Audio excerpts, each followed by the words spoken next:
ಇನ್ನು ತುಮಕೂರಲ್ಲಿ BJP JDS ಮೈತ್ರಿಗೆ ಅಪಸ್ವರ ಎದ್ದಿದೆ. ಕಾರ್ಯಕರ್ತರ ಕಡೆಗಣನೆ ಅಂತ ಜೆಡಿಎಸ್ ಮುಖಂಡ ಕಲ್ಲೇಶ್ ಬೇಸರ ವ್ಯಕ್ತಪಡಿಸಿದ್ದಾರೆ.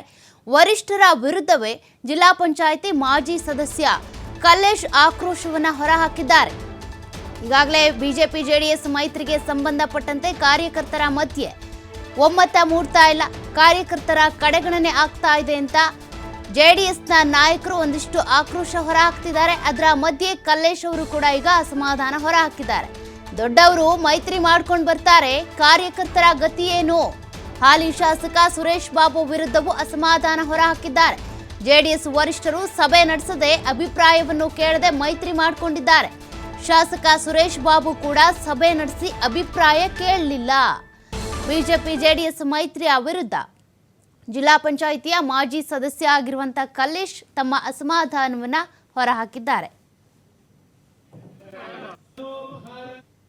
ಇವರು ರಾಜ್ಯದ ಮಟ್ಟದಲ್ಲಿ ಹೋಗಿ ರಾಷ್ಟ್ರೀಯ ಮಟ್ಟದಲ್ಲಿ ಹೋಗಿ ಇವತ್ತು ಬಿಜೆಪಿ ಜೊತೆ ಪಕ್ಷ ವಿಲೀನ ಮಾಡಿ ಬಂದಾರೆ. ನಾವು ಅದಕ್ಕೂ ಸಹ ನಾವೇನು ಬೇಜಾರ ಮಾಡ್ಕೊಂಡು ರಾಜ್ಯದ ಮಟ್ಟದಲ್ಲಿ ಇವತ್ತು ಕರಿಬೇಕಾಯ್ತು. ತುಮಕೂರು ಡಿಸ್ಟಿಕಲ್ಲಿ ಅವರು ಕುಮಾರಣ್ಣ ಅವರು ಕರೆದು ಒಂದು ಮೀಟಿಂಗ್ ಮಾಡಿ ಈ ಥರ ನಾವು ಬಿಜೆಪಿ ಪಕ್ಷದ ಜೊತೆ ಹೊಂದಾಣಿಕೆ ಮಾಡ್ತೀವಿ, ಹೊಂದಾಣಿಕೆ ಮಾಡ್ಕೊಂಡು ಹೋಗೋಣ ಅಂತ ಕಾರ್ಯಕರ್ತರಲ್ಲಿ ಕೇಳ್ಬೋದಾಯಿತು ಡಿಸ್ಟಿಕ್ ಮಟ್ಟದಲ್ಲಿ.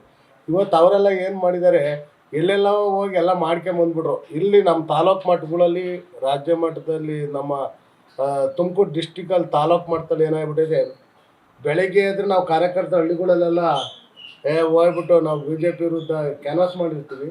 ಈಗ ಅವ್ರು ರಾಜ್ಯದ ಮಟ್ಟದಲ್ಲೆಲ್ಲ ಹೊಂದಾಣಿಕೆ ಮಾಡ್ಕೊಂಡು ಬಂದವ್ರೆ. ನಮ್ಮ ತಾಲೂಕಲ್ಲಿ ಹೆಚ್ಚು ಕಮ್ಮಿ ನಮ್ಮ ಡಿಸ್ಟಿಕಲ್ಲಿ 1.5 ಲಕ್ಷ ಜನ ಉಪ್ಪಾರ ಸಮಾಜ ಐತೆ. ನಾನು ಗೆದ್ದಿರೋ ಕ್ಷೇತ್ರದಲ್ಲಿ ಬರೀ ಉಪ್ಪಾರೇ ಬರೀ 300 ಓಟ್ ಇರೋದು.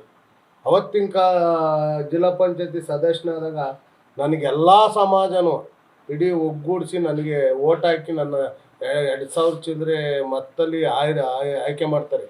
ಇವತ್ತಿನವರೆಗೂ ಇಷ್ಟು ದಿವಸ ಐತೆ, ಚುನಾವಣೆ ಐತೆ, ಒಬ್ಬರೇ ಒಬ್ಬರು ಒಂದೇ ಒಂದು ದಿವಸ ಬಂದು ನಾವು ಗೊಡೆಕೆರೆ ಬಂದರೆ, ಇದೇ ನನ್ನ ಗ್ರಾಮ ಗೊಡೆಕೆರೆ ಗ್ರಾಮನೇ.